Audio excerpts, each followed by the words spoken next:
This is the elevator at the Strand building in Sharpsburg, Pennsylvania.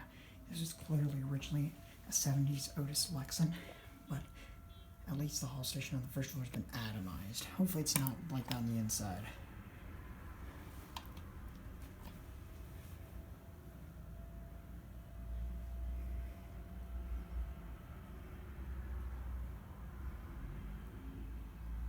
Here it is. It smells disgusting here. It smells like, ugh. Here it is. It's maybe from the 60s. Interesting light panel. Smells like hydraulics in here. Ooh, it is original, nice. Cut to 4. There's the atomize that one hall station for some reason. Oh, nixie-tube. Hopefully that works. Here, go up. I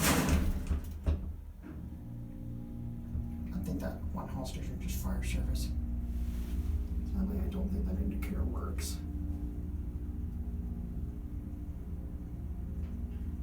Yeah, I don't think it works. Here, 4. Nope, completely out.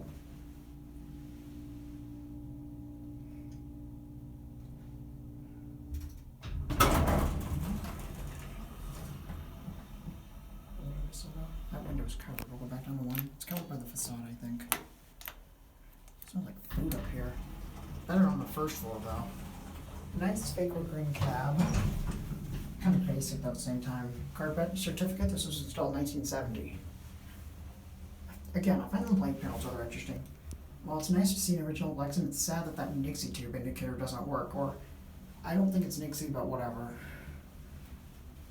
Yeah, Adams Fire Service and Adams First Floor Hall Station. Here, back at 1. I had a feeling this was original. This building's rather run down.